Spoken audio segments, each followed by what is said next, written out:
Hello friends, welcome to me కథల సంపుటి. Friends, ఈరోజు బృందావనం నవలలోని 10వ భాగాన్ని చూద్దామండి.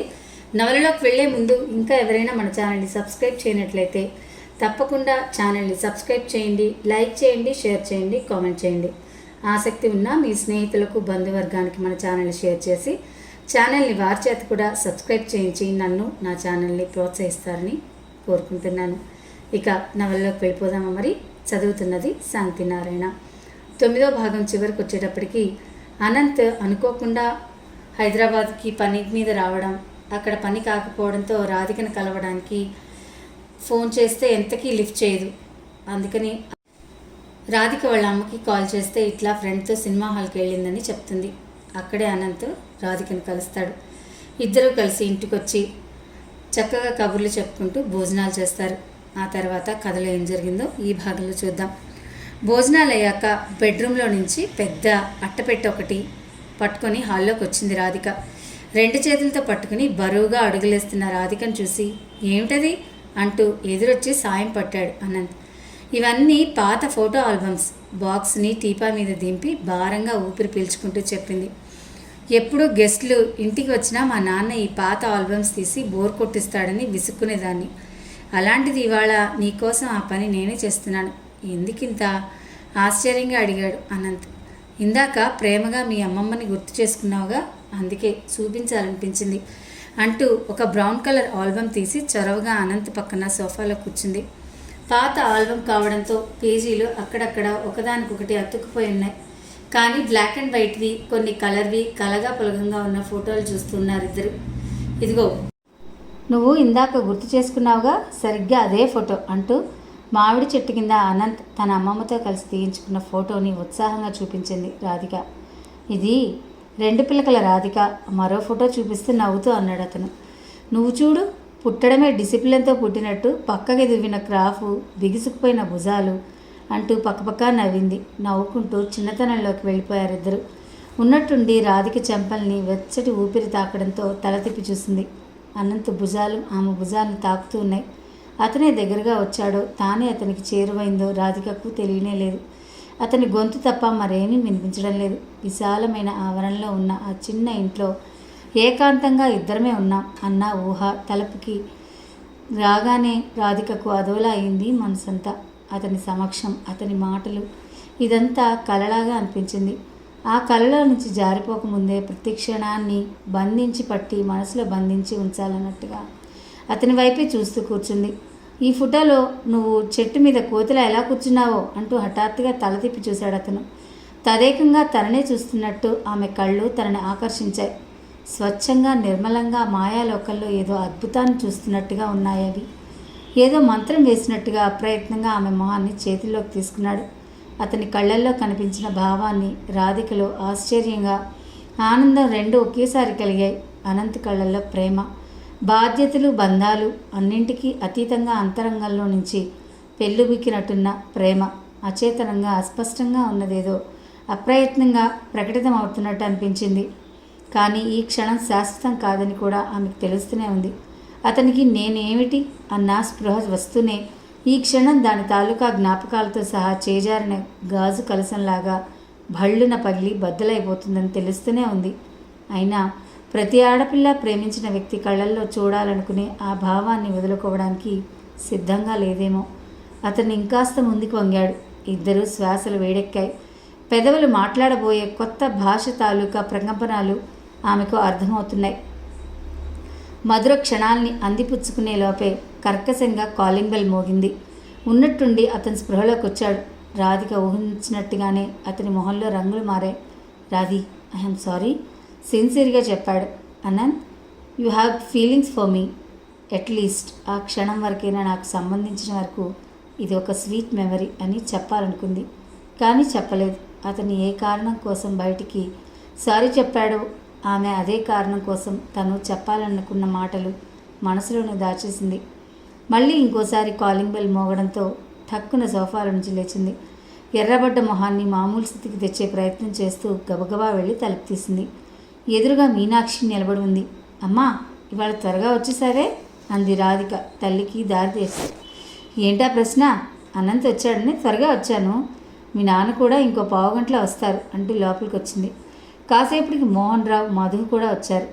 మీనాక్షి పురమాయించడంతో అందరికీ కాఫీలు, స్నాక్స్ తెచ్చిచ్చింది రాధిక. ఏ పని చేస్తున్నా రాధిక చూపులు, ఆలోచనలు మాటిమాటికి అనంత దగ్గర ఆగిపోతున్నాయి. ఇందాక జరిగిన సంఘటన తాలూకా ప్రభావం అతని మీద పిసరంతైనా ఉండదా? రాధిక ఆలోచిస్తూ ఉంది. అతను మాత్రం ఏమీ జరిగినట్టే అందరితో నవ్వుతూ తొళ్ళుతూ మాట్లాడుతున్నాడు. పూర్ణిమ అతని లైఫ్లో ఉంది కాబట్టి అతనికి పాజిటివ్ ఫీలింగ్స్ ఉండకపోవచ్చు, కనీసం గిల్టీ ఫీలింగ్ అన్నా ఉండదా? ఒక్కసారితో తెల్లగాగితం మీద పిచ్చి గీతను రబ్బర్ చెరిపేసి ఎంత హాయిగా ఉన్నాడో. రాధికకు కోపం, బాధ రెండు వచ్చాయి. ఇక నేను బయలుదేరాలి అంటూ లేచి నిలబడ్డాడు అనంత్. ఆ మాట వినగానే రాధికలో ఉన్న ఓపిక అంతా ఎవరో లాగేసినట్టు నీరసపడిపోయింది. అతనితో పాటు అందరూ కారు దాకా వెళ్ళారు. మీ అమ్మని, నాన్నగారిని అడిగానని చెప్పు. హైదరాబాద్ పని మీద వస్తే ఇంటికి వచ్చి కనిపించి వెళ్తూ ఉండు. మీనాక్షి అనంత్కి ప్రత్యేకంగా చెప్పడం రాధిక దృష్టిని దాటిపోలేదు. అనంత్ని వైజాగ్లో చూసినప్పటి నుంచి తల్లి అతన్ని అభిమానిస్తున్నాడని రాధికకు అర్థమైంది. సహజంగానే సక్సెస్ఫుల్ పీపుల్ అంటే అమ్మకు ఇష్టం. ఇంకెవరన్నా అయితే ఇలా ఉండేది కాదేమో. అనంత్తో అభిమానంగా ఉండడం రాధికకు నచ్చింది. మధు పరిగెత్తుకుంటూ వెళ్ళి గేట్ తీశాడు. చూస్తూ ఉండగానే అనంత్ కారు గేట్ దాటి వెళ్ళిపోయింది. యూనివర్సిటీలో ఫార్మాలిటీస్ పూర్తి చేసుకుని హాస్టల్ ఫీజు కట్టి వచ్చింది రాధిక. కావలసిన వస్తువులన్నీ షాపింగ్ చేసింది. బ్యాగ్ ముందు వేసుకుని బట్టలు సర్దుకుంటే మీనాక్షి వచ్చింది గదిలో. ఇదిగో ఇది కూడా పెట్టుకో అంటూ రాధిక చేతికి ఒక పుస్తకం ఇచ్చింది. ఏంటి, వంటల పుస్తకమా? అటు ఇటు తిప్పి మూతి విరిచింది రాధిక. అక్కడ కిచెన్ ఉందనుకున్నావా? అమ్మా, అవసరమైతే యూట్యూబ్లో చూసి చేసుకుంటానులే. ఒకవేళ కరెంటు పోతే, నెట్వర్క్ లేకపోతే, వానలు పడి మెస్కి వెళ్ళలేకపోతే? రాధిక తల్లివైపు చూసి భుజాలు ఎగరేసింది. సరే ఇటివ్వులే, నిద్రలే, వెళ్ళి పనులు చూసుకో అని పోరిన కదలని కూతురు ఎవరి సహాయం తీసుకోకుండా స్వతంత్రంగా పనులు చేసుకుంటా ఉంటే మీనాక్షి ఆశ్చర్యంగా ఉంది. రాధిక ఫేవరెట్ ఇంగ్లీష్ నవలు కొండపల్లి బొమ్మలు బయటికి తీసి ఉండడం తీసి ఇవన్నీ ఎందుకు అడిగింది మీనాక్షి. 1-2 రోజులు కాదు నేను అక్కడ ఉండేది. పీజీ 2 ఏళ్ళు, ఆ పైన రీసెర్చ్కి ఎన్ని సంవత్సరాలు పడుతుందో కూడా తెలియదు. అందుకే నా వస్తువులన్నీ నేను తీసుకెళ్తున్నా చెప్పింది తల ఎత్తకుండా ఒక్కొక్కటే సర్దుకుంటూ. నీ యూనివర్సిటీ సిటీలోనే కదా, శని ఆదివారాలు ఇంటికి వస్తావని మేము మనసుకి తేలిక చేసుకుంటూ ఉంటే నువ్వు పర్మనెంట్గా వెళ్ళిపోతున్నానని సంతోషంగా సర్దుకుంటున్నావన్నమాట. అంతేలే, రేపటి నుంచి నీకు నా గోల ఉండదుగా నిష్ఠూరంగా అన్నది. అది కాదమ్మా, ఇన్ని రోజులు నేనెందుకు పనికి రాకుండా పోతున్నానని బాధపడేదానివి. ఇప్పుడు అవకాశం వచ్చింది, నేనేదో ట్రై చేద్దామనుకుంటుంటే ఎందుకు ఇలా అనుకుంటున్నావు అంది బాధపడుతూ. నిజమేలే కానీ అని అక్కడ నుంచి లేవబోయింది మీనాక్షి. అమ్మా అంటూ రాధిక లేచి తల్లి పక్కన కూర్చుని మెడ చుట్టూ చేతులు వేసి దగ్గరికి లాక్కుంది. నాకంటే చిన్నపిల్లలు ఇంటర్మీడియట్ అయిపోతూనే హాస్టల్స్లో ఉండి చదువుకుంటున్నారు. నా వయసు వాళ్ళు ఆల్రెడీ క్యాంపస్ సెలక్షన్స్లో జాబ్ అందుకుంటున్నారు. నేను వెనకబడిపోయానంటుంటావుగా, ఇప్పుడెందుకు బాధపడ్డాము చెప్పమ్మా ప్రేమగా అంది. సర్లే కబుర్లకేం కానీ సర్దుకో, పొయ్యి మీద పాలు పొంగిపోతున్నాయి అంటూ లేచి హడావిడిగా వంటింట్లోకి వెళ్ళింది మీనాక్షి. ప్రేమను ప్రదర్శించడానికి ఎప్పుడూ ఇష్టపడిన తల్లిని చూసి రాధిక భారంగా నిట్టూర్చింది. ఆటో వేగానికి రెవ్వున ఎగురుతున్న దుపట్టాను లాగి పట్టుకుని తల బయటికి పెట్టి చూసింది రాధిక. గుబురుగా ఉన్న కొమ్మల్ని నల్లటి పొగలు కప్పేసిందిగా వానమేఘం. క్షణాల్లో వాతావరణం చల్లబడిపోయింది. తుంపరులు మొదలై చినుకులు పెద్దవిగా మారి మొహం మీద పడుతూ చక్కిలి గింతలు పెట్టాయి. ఇప్పటిదాకా ఆడుతూ పాడుతూ గడిచిపోయింది. ఇక మీదట జీవితంలో స్థిరంగా నిలదొక్కునే ప్రయత్నం చేయాలి అనుకుంటూ ఆటోలో నుంచి పాదం కింద పెట్టింది. అప్పటిదాకా తుంపర్లుగా ఉన్న చినుకులు వర్షంగా మారాయి. రాధిక దుప్పట్టా తలకి చుట్టుకుని ఆటోలో నుంచి సామాన్లు ఒక్కొక్కడే దింపుకుంది. హాస్టల్ లాబీలో కూర్చుని పేపర్ తిరిగేస్తున్న అమ్మాయిలు 2 గబగబా వచ్చి రాధిక సామాన్లు లోపలికి తేవడానికి సాయం చేశారు. థ్యాంక్ యూ చిరునవ్వుతో చెప్పి పరిచయం చేసుకుంది రాధిక. ఏ రూమ్ అడిగింది ఒక అమ్మాయి. 51. ఓ అని రాధిక వైపు సానుభూతిగా చూసి వెళ్ళిపోయారు వాళ్ళు. రాధికకు వాళ్ళకి ఎందుకు అలా ప్రవర్తించారో అర్థం కాలేదు. రూమ్ రాధికకు బాగా నచ్చింది. సరిగ్గా 2 మనుషులకు సరిపడేట్టు ఉంటుంది. గదికి 2 వైపులా కిటికీలు, చిన్న బాల్కనీ, అవతల పక్క సరిగ్గా ఇలాంటిదేదో ఇంకో రూమ్, 2 రూమ్స్కి కలిపి ఒక చిన్న టిక్కీ లాంటి కిచెన్, కేవలం స్నాక్స్, టీ లాంటివి తయారు చేసుకోవడానికి మాత్రమే. రాధిక పెట్టెలు తెరిచి సర్దడం మొదలెట్టింది. సడన్గా నువ్వేనా నా రూమ్మేట్వి అన్న మాటలు వినిపించాయి. ఆ చెప్పడంలో పలకరింపుతో పాటు నేను నీ రూమ్మేట్ని అన్న ఇన్ఫర్మేషన్ కూడా ఉంది. గొంతు తాలూకా మనిషి కోసం వెనక్కి తిరిగి చూసింది రాధిక. మంచి ఒడ్డు పొడుగులో చామన ఛాయలో ఉన్న అమ్మాయి గది తలుపు దగ్గర నిలబడి ఉంది. బాగా దువ్విన అణగనట్టు పైకి లేచున్న నొక్కుల జుట్టు, దడసరి చర్మం, చూడ్డానికి బాగా వయసెక్కువ కనిపిస్తున్న ఆమెలో ఒక విధమైన ఆకర్షణ ఉంది. Hi, I'm Radhika, nice to meet you చెయ్యందించింది నవ్వుతూ. నా పేరు భానుమతి. పీజీనా? పొడిగా ఉన్నాయి ఆ మాటలు. అవును. రాత్రిళ్ళు ఎక్కువసేపు మేల్కొని అలవాటా లేక ఎర్లీ బర్డ్వా? ఆమె వాయిస్లో లెక్కలేని తనం కొట్టొచ్చినట్టుంది. పొద్దున్నే లేవడం కొంచెం కష్టం, అయితే నాకేం ప్రాబ్లం లేదు. మండే మార్నింగ్ కలుద్దాం మళ్ళీ చెప్పి టేబుల్ మీద ఉన్న హ్యాండ్ బ్యాగ్ తీసుకుని వెళ్ళిపోయింది. ఆవిడకంత టెక్ అయితే మనకేంటి? భుజాలు ఎగరేసి గది సర్దుకునే పనిలో పడింది. ఇంటి నుంచి తెచ్చుకున్న కొత్త బాంబేడింగ్ బెడ్షీట్ తీసి బెడ్ మీద పరిచి బట్టల బుక్స్ షెల్ఫ్లో సర్దేసింది. తర్వాత ఏం చేయాలో తోచలేదు. ఆడపిల్లల హాస్టల్ అయినా పెద్దగా సందడి లేదు. బహుశా జీవితానికి ఒక గమ్యం ఏర్పరచుకునే బిజీలో ఉన్నారేమో. టీవీ లేకపోతే రోజు ఇంత పెద్దదిగా ఉంటుందని అర్థమైపోయింది మొదటిసారిగా. ఇవాళకి రూమ్మేట్ రాదా, గదిలో ఒంటరిగా ఉండాలి అనుకుంటూ తలుపు గడియ వేసి పుస్తకం తీసుకుని మంచం మీద వెనక్కి జారి గోడకి ఆనుకుని కూర్చుంది. కిటికీలో నుంచి వాన మీద నుండి వస్తున్న చల్లటి గాలి చూస్తుండగానే వాన ఉధృతమైంది. తెల్లటి ధారలుగా నీళ్లు దడి కట్టేయడంతో బయటి దృశ్యాలు కనుమరుగైపోయాయి. 10 పేజీలు తిప్పిందో లేదో టక్ టక్ మని తలుపు చప్పుడైంది. రాధిక తలుపు తీస్తూనే నీళ్లు ఓడుతున్న గొడుగును బయట వదిలి తడిసిన బట్టలతో లోపలికి వచ్చింది భాను. చచా, పాడువాన. ఆటో అతను కాస్త దూరం వచ్చి ఆపేశాడు. విసుగు పుడుతూ తిరిగి బట్టలు మార్చుకుని ట్యాక్సీకి ఫోన్ చేసి హడావిడిగా వెళ్ళిపోయింది. ఆదివారం పూట ఇంత వానలో పరిగెత్తుకుంటూ వెళ్లాల్సిన పనేమిటో సహజమైన ఆసక్తితో అనుమానం వచ్చినా రాధిక అడగలేదు. అనంత్ తటాలన తలపైకెత్తి తల్లి వైపు చూశాడు. ఎప్పుడూ బిజినెస్ వ్యవహారాల పట్ల ఆసక్తి కనబర్చిన తల్లి హఠాత్తుగా అలా అడిగేసరికి ఆశ్చర్యపోయాడు. అనంత్ మొహం చూసి చెప్పడానికి ఇబ్బంది పడుతున్నట్టుగా అర్థం చేసుకుంది విశాల. పోనీలే, బాగా లేట్ అయింది, నువ్వు పడుకో అంటూ వెనక్కి తిరిగింది. అమ్మా, ఒక్క నిమిషం అనంత్ పిలిచాడు. నీకు అనవసరంగా టెన్షన్ ఎందుకు అని చెప్పడం లేదు. చెప్పకూడదని కాదు, కొత్తగా మన హోటల్ని ఫ్రాంచైజ్ చేద్దామని ప్లాన్ చేశాం. మనం ఇప్పుడిప్పుడే నిలదొక్కుంటున్న వాళ్ళం. ఇది పెద్ద సాహసం. నిజం చెప్పాలంటే రాజారావు గారిని చూసుకునే ఇందులోకి దిగాను. ఫారిన్ డెలిగేట్స్తో డీల్స్ ఫైనల్ అయ్యాయి. బ్యాంక్ లోన్ కూడా దాదాపు ఓకే అయింది. రాజారావు గారు చేయాల్సినంత కాలం చేసేశారు. ఆయన వైపు నుంచి పెట్టుబడి కావాల్సిన డబ్బు, మిగతా ఫార్మాలిటీస్ ఇంకా కాలేదు. ఇంతలోనే ఇలా జరిగిపోయింది. అవతలి వ్యక్తులు తొందర పెడుతున్నారు. ఇప్పుడు ఏం చేయాలో అర్థం కావడం లేదు. వివరంగా చెప్పి తల్లి మొహంలోకి చూశాడు. పోనీ ఒకసారి ఆయన కుటుంబంతో మాట్లాడి చూడు. అనంత్ గడ్డం కింద చేయి పెట్టుకుని బలంగా ఊపిరివదిలాడు. నేను అదే ఆలోచిస్తున్నాను. కానీ రాజారావు అంకుల్ ఉంటే అది వేరు. కాబోయే అల్లుడిగా వాళ్ళ ఆసరాతో ఎదగాలనుకోవడం ఎంతవరకు కరెక్ట్ అని ఆలోచిస్తున్నాను. కొడుకు మొహం చూసి విశాల హృదయం బరువెక్కింది. ఏ విధంగానూ పరిష్కారం చూపలేని నిస్సహాయతకు బాధపడుతూ కుర్చీలో నుంచి లేచింది. నీకు ఎలా తోస్తే అలా చేయి అనంతు.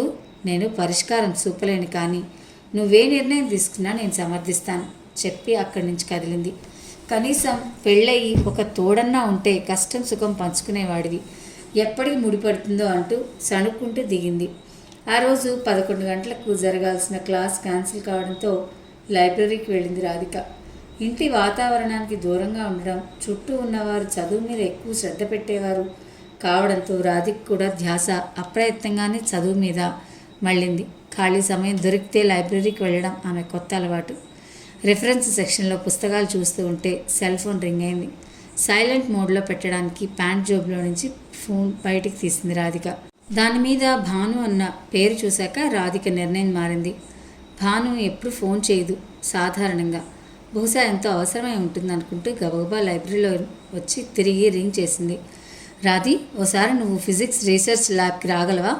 ఆదుర్దాగా ఉంది భాను కంఠం. రాధిక ఒకసారి చెవి దగ్గర నుంచి సెల్ తీసి టైం చూసింది. విశాలమైన క్యాంపస్లో మెయిన్ ల్యాబ్ దగ్గరికి సైకిల్ మీద వెళ్ళినా తిరిగి రావడానికి 40 నిమిషాలు పైన పడుతుంది. 2 గంటల్లో నేరుగా హాస్టల్ రూమ్కే వస్తాను అంది ఒక క్షణం ఆలోచించి. రాధి, అర్జెంట్, నా కాలు మీద హెవీ వెయిట్ పడింది, ఐ నీడ్ యూ. విషయం అర్థం అవగానే రాధిక క్షణం ఆలస్యం చేయలేదు. మామూలుగా బిల్డింగ్స్కి చాలా దూరంగా ఉంటుంది ల్యాబ్. అందులో కేవలం రీసెర్చ్ స్టూడెంట్స్కి మాత్రమే ప్రవేశం. వర్కింగ్ టైమింగ్స్ అంటూ ఏవీ ఉండవు. అవసరాన్ని బట్టి, పనిని బట్టి కావలసిన వాళ్ళు వెళ్ళొస్తుంటారు.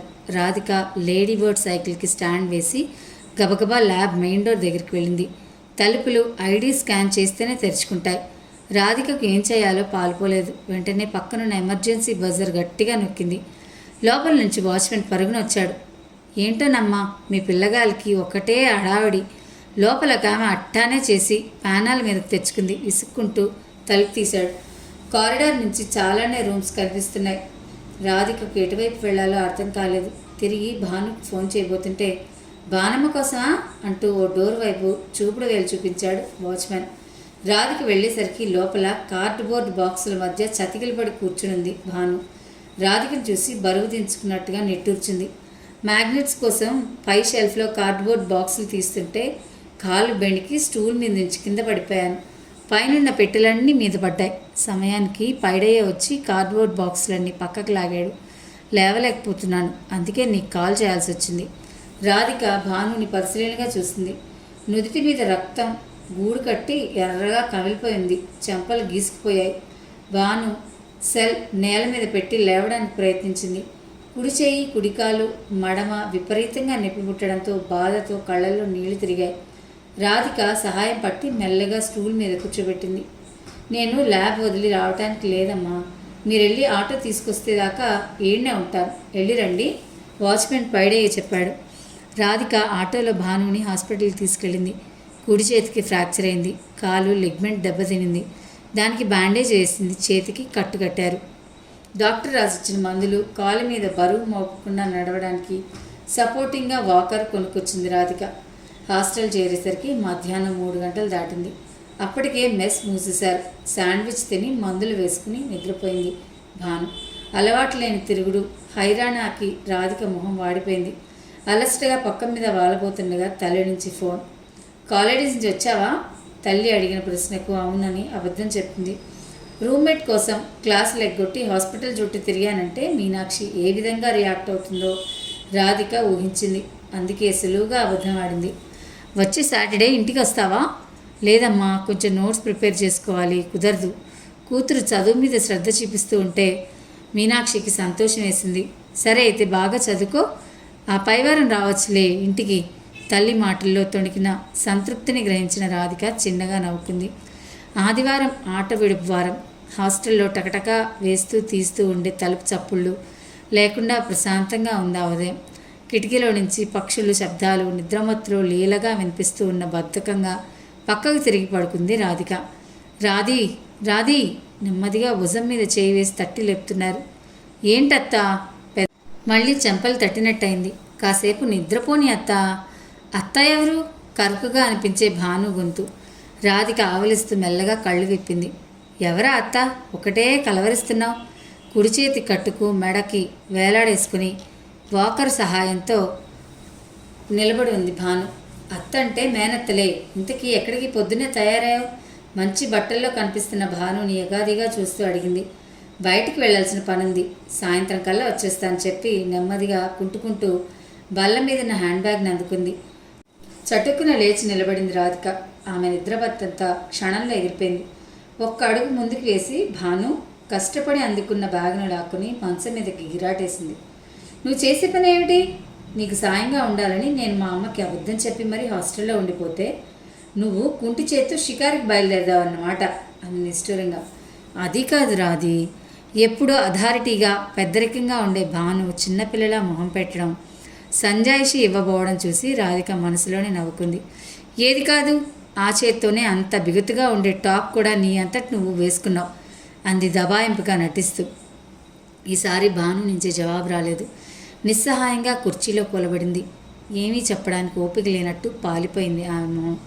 హఠాత్తుగా భానుని అలా చూడటంతో కలవరపడింది రాధిక. ఐఎమ్ సారీ భాను, నీకు అవసరమైన పని ఉంటే వెళ్ళు, నేనేదో అనవసరంగా వాగుతూ ఉంటాను, నువ్వేం పట్టించుకోనక్కర్లేదు అంది నొచ్చుకుంటున్నట్టుగా. అలాంటిదేమీ లేదు, నువ్వు చెప్పింది నిజమే. ఇప్పుడు నేను ఒక్కదాన్ని బయటికి వెళ్ళలేను. ఈ మందులకు పైత్యంగా తల తిరుగుతున్నట్టుగా కూడా ఉంది. కానీ నేను వెళ్ళాలి. నా కూతురు నా కోసం ఎదురు చూస్తూ ఉంటుంది. నిజానికి అది నా కోసం ఎదురు చూస్తూ ఉంటుందనే కంటే దాన్ని చూడ్డానికి నేను ఆదివారం కోసం చూస్తూ ఉండడం కరెక్ట్. భాను చెప్పింది విని రాధిక దిగ్భ్రాంతికి చెందింది. ప్రతి ఆదివారం వానొచ్చినా వరదొచ్చినా అందుకే నా వెళ్ళేది? అవునన్నట్టుగా తల ఊపింది భాను. నీకు పెళ్ళయి ఒక పాప ఉందంటే నమ్మబుద్ధి కావడం లేదు. నాకు పెళ్ళయిందని ఎవరు చెప్పారు? ధాటిగా వచ్చింది ఆ మాట. అంటే నువ్వు సింగిల్ మామ్వా? ఆ రోజు హాస్టల్ ముందు భాను చేతిలో తన్నులు తిన్న వ్యక్తి గుర్తుకొచ్చాడు. రెండు వేరే వేరే విషయాలు కలిపి సమాధానం ఊహించే ప్రయత్నం చేసింది ఆమె మస్తిష్కం. ప్లీజ్ రాధి, నువ్వు నాకు తోడుగా వస్తావా? టైం ఉన్నప్పుడు నీ డౌట్లన్నీ క్లియర్ చేస్తాను బతిమిలాడుకుంటూ అంది. అలాగే చిన్నగా నవ్వి టవల్ భుజం మీద వేసుకుని బాత్రూమ్ వైపు నడిచింది. హాస్టల్ వార్డెన్ రూమ్లో రిజిస్టర్లో సంతకాలు చేసి బయటకు వచ్చారు రాధిక, భాను. రాధిక సహాయంతో మెట్లు దిగి ఆటోలో ఎక్కి కూర్చుంది భాను. ఆటో భాను చెప్పిన డైరెక్షన్స్ ప్రకారం వెళ్తూనే ఉంది. ఇది ఆటోలో వెళ్ళవలసిన దూరంలా లేదు, ట్రైన్లో ట్రావెల్ చేయాల్సిన దూరంలా ఉంది అంది రాధిక వెన్ను విరుచుకుని సర్దుకుంటూ కూర్చుంటూ. మరో అరగంట తర్వాత దిగువ మధ్య తరగతి, అంతకన్నా కింద తరగతి వారు నివసించే ఏరియాకు వచ్చారు. అక్కడున్న ఇళ్ళు, రోడ్డు మీద తిరుగుతున్న జనాలను బట్టి ఆ విషయం గ్రహించింది రాధిక. ఇక్కడ ఆపిపోయా భాను చెప్పడంతో ఆటో ఒక ఇంటి ముందు ఆపేశారు. ఖరీదైన లొకాలిటీలో పాతదిగా కనిపించే తమ ఇంటికన్నా 10 రెట్లు పాతదిగా చుట్టుపక్కల ఉన్న ఇళ్లలో కలిసిపోయి ఉంది ఆ ఇల్లు. ఇంట్లోకి అడుగు పెడుతూనే తీయటి యాలకుల పాకం వాసన ముక్కుకు తగిలింది. ఏంది, చేతికి కాలికి ఇట్లా కట్లతో పడి రాకుంటే ఏం బాయే? భానుని చూస్తూనే ఒక పెద్దావిడ వచ్చి పలకరించింది.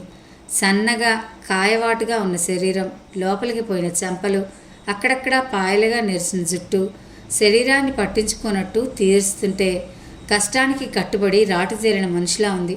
మా అమ్మ అని భాను పరిచయం చేయగానే ఆవిడ చీర చెంగుతో మెడ మీద చెమట తుడుచుకుంటూ రాబిడ్డా అంటూ లోపలికి పిలిచింది ఆప్యాయంగా. లోపలి గదిలో పాత కాటన్ చీర మీద గుండ్రటి పెద్ద పెద్ద లడ్లు వరుసగా పేర్చున్నాయి. పక్కనే పెద్ద పెద్ద పళ్ళాల నిండా గుట్టలుగా పోసింది బూంది. కిటికీలో నుంచి పడ్డ వెలుతురకు బంగారు రంగులు మెరిసిపోతున్నాయి. ఇంట్లో కనిపిస్తున్న పిండి వంటలు బోసిగా ఉన్న ఆమె నిదురు చూస్తుంటే జీవనాధారం కోసం ఆమె ఎంచుకున్న వృత్తి అని ఇట్టే గ్రహించింది రాధిక. చిన్ని చిన్ని దారిలో కూతురు కోసం కొన్న వస్తువులు బయటికి తీస్తూ పిలిచింది. అది ఆడుంది, నువ్వు రావనుకుని నీ చెల్లి దాని ఫ్రెండ్ పెళ్ళికి తీసుకుపోయింది, మంచినీళ్ళు తెచ్చిస్తూ చెప్పింది ఆవిడ. గట్లెట్లా పంపినావు? అంత దూరం నుంచి నేను వస్తానని తెల్లదా? మొక్క చిట్లించి చిరాకు పడుతోంది. నీకు నీ కూతురంటే పంచపానాలు తీ. నువ్వు చెయ్యి ఇరిగినాక కూడా వస్తావని అనుకోలే. నీ చెల్లెల్ని ఫోన్ చేయమన్నా, అదేం నాకు మాట చెప్పలే. నాకు ఫోన్లు చూసేది తీరిక ఉండదు. పొద్దుగాల నుంచి పోయితానే నా పని అయితే. అంతకంత విసుక్కుంది రాములమ్మ. రాధికకు వాళ్ళిద్దరి సంభాషణ చాలా కొత్తగా ఉంది. వాళ్ళ ఇంటికి ఎవరైనా వస్తే హడావిడిగా లివింగ్ రూమ్ శుభ్రం చేసి అప్పటిదాకా కొట్టుకుంటున్న వాళ్ళు కూడా నవ్వుతూ మాట్లాడతారు. దానికి భిన్నంగా ఉంది అక్కడి వాతావరణం. ఆ బద్మాష్గాడు ఊరికే ఫోన్లు చేస్తుందంట, పావని చెప్తుండే అని మాట్లాడుతూనే 2 లడ్లు తెచ్చి చెరొకటిచ్చింది రాములమ్మ. ఆ హాస్టల్కి కూడా వచ్చిండు, 4గోసారి ఆడికి రావడం. 2 చెంపలు వాయించి పంపిన భాను చెప్పింది. నులివెచ్చటి లడ్డు తినడం రాధికకు కొత్త అనుభవం. ఎంతో రుచిగా ఉంది అని చెబుదామనుకుంది. కానీ తల్లి కూతురులిద్దరూ సీరియస్గా మాట్లాడుకుంటూ ఉండడంతో దుపట్టాతో చేయి తుడుచుకుని మౌనంగా కూర్చుంది. నేను ఆ పెళ్ళికెళ్ళి చిన్నీని చూసొస్తా అంటూ లేచింది భాను. ఆ కట్లందే వెళ్తావా? పర్లేతీ. అన్నం తిన్నావా? వంటగదిలోని సవరిస్తూనే మాట్లాడుతుంది ఆవిడ. లేదు, వచ్చే వారం వస్తాలే. జాగ్రత్త బిడ్డా, తిన్నంగా ఉండు కట్లిప్పేదాకా అని బూందీ పళ్ళెం ముందు చతికిలు పడుతూ చెప్పింది. పద. రాధిక వైపు చూసింది భాను. అంతేనా? నమ్మశక్యంగా లేదు రాధికకు. ఎంత సింపుల్గా ఉన్నాయి రిలేషన్షిప్. ఆవిడ కూతురు చదువు గురించి ఒక్క మొక్క అడగలేదు. ఎవడో వచ్చి గొడవ చేసిందంటే చాలా మామూలుగా ఉంది. పిల్లలు ఇండిపెండెంట్గా పెరగాలనుకునే తల్లిదండ్రులు వారి మీద నమ్మకం కూడా ఉంచాలేమో. దెబ్బలు తగిలినా తిరిగి లేచి నిలబడగలరని. రాధిక అబ్బురపడుతూ భానుని తీసుకుని కదిలింది. మళ్ళీ ఆటో సవారీ. ఈసారి కాస్త దూరమే, ఫంక్షన్ హాల్ దగ్గరలోనే ఉంది. భాను ఫోన్ చేయగానే ఆమె చెల్లెలు పావని చిన్నీని వెంట పెట్టుకుని కళ్యాణ మండపం ఎంట్రన్స్ దగ్గరకు వచ్చి నిలబడింది. 8 ఏళ్ళు ఉంటాయేమో. కొత్త ఫ్రాక్లో బూరెబుగ్గులతో మిసిమిసిలాడుతుంది. చిన్ని వాళ్ళ ఆర్థిక పరిస్థితుల భారం పసిపిల్ల మీద పడకుండా గారాభంగా పెంచుతున్నట్టు అర్థమైంది. భానుని చూస్తేనే అమ్మా అంటూ పరిగెత్తుకుంటూ వచ్చి కాళ్ళను చుట్టేసింది. అప్పటిదాకా మామూలుగా కనిపిస్తున్న భాను మొహంలో ఒక్కసారిగా వెలుగొచ్చింది. మామూలుగా అయితే వంగి ఎత్తుకునేదేమో. అసక్తత వల్ల నెమ్మదిగా తల మీద చేయి వేసి నిమిరి బుగ్గను ముద్దాడింది. నీ చేతికేమైందమ్మా? కాలికి ఆ బ్యాండేజ్ ఏంటి? కళ్ళు పెద్దవి చేస్తూ చూస్తూ అడిగింది. అమ్మ చేతికి దెబ్బ తగిలితే కట్టుకట్టారు. ఇంకో 2 వారాల్లో తగ్గిపోతుంది. పాప జుట్టు నిమ్ముతూ ప్రేమగా చెప్పింది రాధిక. ఈవిడెవరు? నా రూమ్మేట్, ఇంకా ఫ్రెండ్ కూడా, రాధిక ఆంటీ. చిన్నికి చెప్తూ ఒకేసారి పావని కూడా పరిచయం చేసింది. లోపలికి వెళ్దాం రండి. పావని ఇద్దరి వైపు మార్చి చూస్తూ అనింది. పర్వాలేదు, మొహమాట పడింది రాధిక. అసలు ముఖపరిచయం లేని వాళ్ళ పెళ్ళికి రావడం అంటేనే ఆమెకు ఎంతో ఇబ్బందిగా ఉంది. మేం భోజనం కూడా చేయలేదు భాను అనడంతో పావని చొరవగా రాధిక చేపట్టుకుని లోపలికి లాక్కెళ్ళింది. బఫే దగ్గర కనిపించిన ఫ్రెండ్స్ అందరికీ రాధికను చూపించి మా అక్క ఫ్రెండ్ అని పరిచయం చేసింది. అందంగా నాజుగ్గా కలవారంటే అమ్మాయిలా కనిపిస్తున్న రాధికను మాకు కావలసిన వ్యక్తి అని పరిచయం చేయడం ఆనందంగానూ గొప్పగానూ ఉంది పావనికి. 10 నిమిషాల్లో పావని పద్ధతి రాధికకు కూడా అర్థమైంది. ఆమెకు గొప్పవారితో పరిచయం ఇష్టం. వారి అభిరుచులని అలవాట్లని ఆరాధిస్తుంది. రాధిక బఫేలో కావలసినవి పెట్టుకున్న తన వంతు మర్యాదగా వద్దంటున్న వేడివేడి రుమాలి రోటి బటర్ పన్నీర్ వడ్డించింది. హే లత! పావని మెడచాచి చేత్తో సైగ చేస్తూ దూరంగా ఉండే అమ్మాయిని పిలిచింది. అబ్బా! రాధిక తలపట్టుకుంది. పావని పరిచయాల కార్యక్రమం ఎంతకీ తెగడం లేదు. ఆ లత అనే అమ్మాయి ఖరీదైన గాగ్రాలో బోలెడని నగలతో ఆడంబరంగా తయారై ఉంది. నడకలో దర్పం, చూపులో నిర్లక్ష్యం కొట్టొచ్చినట్టు కనపడుతున్నాయి. దువ్వి వదిలేసిన జుట్టును కుడి చేత్తో వెనక్కి తోసుకుంటూ స్టైల్గా వచ్చి నిలబడింది ఆ అమ్మాయి. ఈమె రాధికక్క, మా అక్క ఫ్రెండ్. నవ్వుతూ సంబరంగా పరిచయం చేసింది పావని. రాధికను చూడగానే లత మొహంలో అప్పటిదాకా ఉన్న టీవీ అహంకారం మాయమై వాటి స్థానంలో అనుమానం, అసహ్యం మెరుపులా క్షణకాలం కనిపించి మాయమవడం రాధిక పసిగట్టింది. ఆ అమ్మాయిని ఎక్కడో చూసినట్టుందే రాధిక ఆలోచించింది. కొద్ది క్షణాల జ్ఞాపకం చేసుకోవడానికి ప్రయత్నించింది, కానీ సరిగ్గా గుర్తుకు రాలేదు. రాధి, పరధ్యానంగా ఉన్నావేమిటి? వెనక నుంచి మెల్లగా భుజం తడుతూ అడిగింది భాను. అబ్బే ఏం లేదు, ఉలిక్కిపడింది రాధిక. హాస్టల్కి వెళ్దామా? ఇక ఎక్కువసేపు తిరగలేననిపిస్తోంది, రెస్ట్ కావాలి. అమ్మా, అప్పుడే వెళ్ళిపోతావా?